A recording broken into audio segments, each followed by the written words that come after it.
അട്ടപ്പാടിയിൽ ടൈഗർ സെൻസസിനിടെ കാട്ടാന ഫോറസ്റ്റ് വാച്ചറെ കുത്തിക്കൊല്ലുകയും മറ്റൊരു ഫോറസ്റ്റ് ഉദ്യോഗസ്ഥന് പാമ്പുകടിയേൽക്കുകയും സംസ്ഥാനത്ത് നിരവധിയിടങ്ങളിൽ ഫോറസ്റ്റ് ഉദ്യോഗസ്ഥർക്ക് വഴിതെറ്റുകയും ഒക്കെ ചെയ്ത സാഹചര്യം കടുവ സെൻസസിനിടെ ഉണ്ടായിരുന്നു. ഈ അവസരത്തിലാണ് കടുവ സെൻസസ് എന്താണെന്ന് മനസ്സിലാക്കാൻ സെൻസസിന്റെ അവസാന ദിനമായ ഇന്ന് നമ്മൾ കാട്ടിലേക്ക് പോകാൻ തീരുമാനിച്ചത്. പൊതുജനങ്ങൾക്ക് വോളണ്ടിയറിംഗ് എന്ന് പറയുന്ന ഓപ്ഷൻ ഉപയോഗിച്ചുകൊണ്ട് ഫോറസ്റ്റ് സംഘത്തിനൊപ്പം യാത്ര ചെയ്ത് ഈ പരിപാടികൾ എന്തൊക്കെയാണ് നടക്കുന്നത് എന്ന് മനസ്സിലാക്കാനും അവരെ സഹായിക്കാനും കഴിയുമെന്നുള്ളതാണ് വോളണ്ടിയറിംഗിന്റെ പ്രത്യേകത. ആ ഒരു ഓപ്ഷൻ ഉപയോഗിച്ചുകൊണ്ടാണ് നമ്മൾ കാട്ടിലേക്ക് കയറുന്നത്.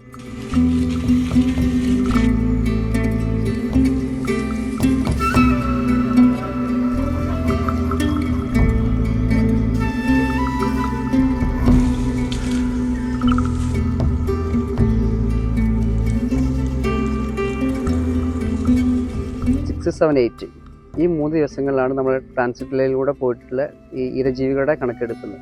അതോടൊപ്പം തന്നെ നമ്മൾ ഈ വനത്തിൻ്റെ ആവാസ വ്യവസ്ഥ, ഈ വനത്തിൽ ടൈഗറിന് എത്രത്തോളം ഉൾക്കൊള്ളാൻ പറ്റും, അതുപോലെ ഈ മനുഷ്യ ഇടപെടലുകൾ, ഇത്തരം ഡാറ്റാസും കൂടി ഇതിൽ നമ്മൾ കളക്ട് ചെയ്യുന്നുണ്ട്. അത് നമ്മൾ ഈ ട്രാൻസിറ്റ് ലൈൻ 2 കിലോമീറ്ററാണുള്ളത്. അപ്പം 0 മുതൽ 400 മുതൽ ഒരു പ്ലോട്ട്, അങ്ങനെ 6 പ്ലോട്ടുകൾ നമ്മൾ ഈ ട്രാൻസിറ്റ് ലൈനിൽ നിന്നുണ്ട്.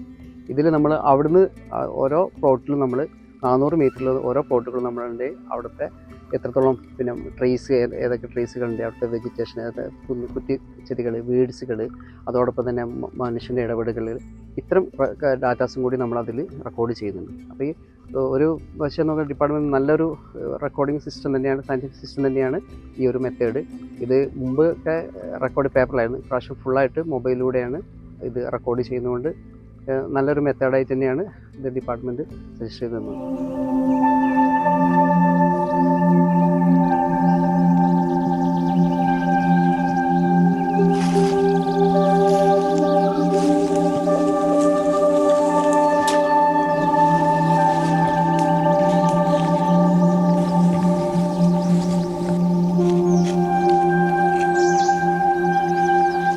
സ്റ്റാഫിൻ്റെ കൂടാതെ ഈ NGOs, അതുപോലെ ഈ വൈൽഡ് ലൈഫുമായി ബന്ധപ്പെട്ട അറിയുന്ന കുറച്ചുകൂടി ആളുകൾ ഈ ടീംസിനാണെങ്കിൽ ഇപ്പം ചില ബേഡ്സ് ഇതൊന്നും നമുക്ക് ചിലപ്പോൾ കറക്റ്റ് നമുക്ക് ഐഡൻറ്റിഫൈ ചെയ്യാൻ പറ്റില്ല.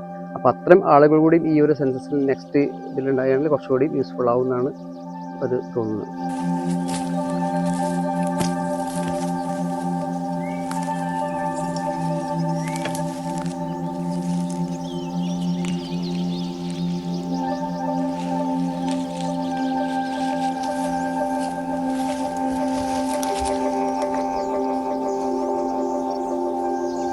ഈ ഒരു മേഖലയിലേക്കെന്ന് പറഞ്ഞാൽ നല്ല റിസ്ക്കിയാണ്.